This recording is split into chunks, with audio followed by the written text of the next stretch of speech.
C'est-à-dire que moi je suis des Pays-Bas et aux Pays-Bas j'étais active avec Amnesty étant une jeune fille et quand je suis arrivée ici j'ai découvert par hasard la foire au livre et c'est comme ça que je suis rentrée dans le groupe. Voilà. On organise des rencontres ou des pièces de théâtre. Les dernières années non parce qu'il faut la participation et il faut du public donc ils ne sont pas toujours au rendez-vous. Ce qu'on fait ici dans la foire au livre, ce qu'on recueille comme argent, on l'envoie à Amnesty au niveau national pour qu'ils puissent faire leurs actions de libérer des prisonniers, de tirer l'attention sur ce qui est injuste dans le monde et ce qui nous interroge. Voilà. Il y a des pétitions qui sont donc éditées au niveau national. Avec un rayon international d'intervention que les visiteurs signent. Voilà. Mais il faut quand même tirer leur attention dessus pour signer. Mais c'est voilà. Et ça a vraiment un effet, les pétitions.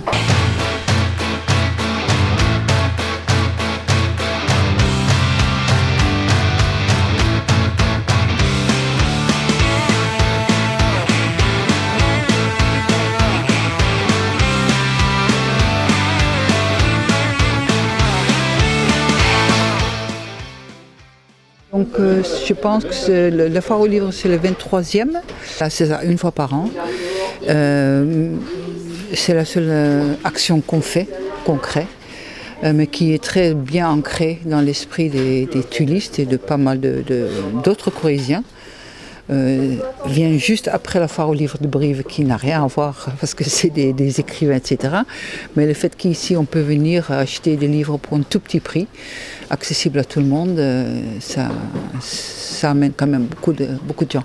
Ce sont des particuliers qui nous amènent des livres, mais pour tous ce qui est de vraiment beaux livres, la bibliothèque départementale de la Corrèze nous cède les livres qui normalement vont être détruits.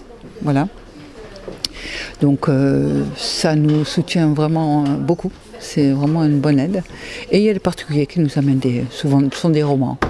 Les poches, il y a 5 poches pour 2 €. Il y a 3 livres, 3 romans pour 2 €. Les livres pour enfants, c'est 5 livres pour 2 €. Et ensuite, on a les livres qui sont un peu plus chers, ce qu'on appelle des beaux livres qui valent assez cher. Et on dépasse rarement les 15 € pour des vraiment très beaux livres. Voilà. Et donc, il y a cuisine, voyage, sport. Il y a un choix énorme. Voilà. Et il faut quelques jours en fait pour oui. 2 jours de mise en place. Hein. Non, on a commencé dimanche dernier. On a des bénévoles qui amènent les livres ici, qui sont stockés dans des garages un peu partout à Tulle. Les bénévoles déposent les livres ici et nous avec une équipe, on met tout en place. Ce qui demande une semaine de travail.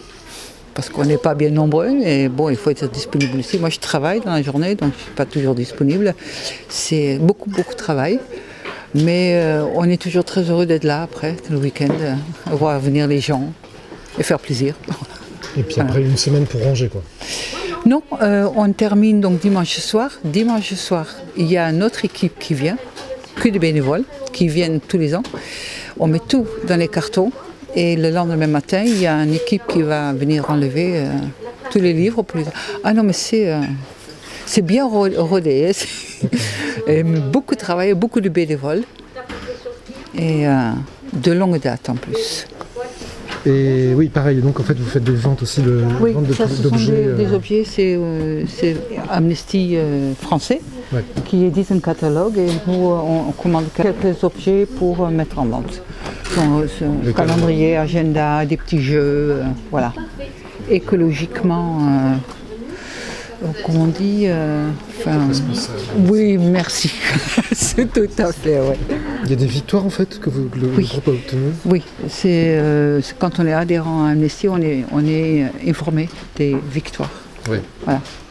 C'est donc parfois c'est au niveau information nationale, mais c'est très rare quand il y a vraiment une victoire, une grande victoire. Normalement, c'est que les adhérents d'Amnesty qui sont informés parce qu'il n'y a qu'eux qui participent. Mais les gens qui sont intéressés à Amnesty parce qu'ils ont entendu parler d'Amnesty nous contactent parfois.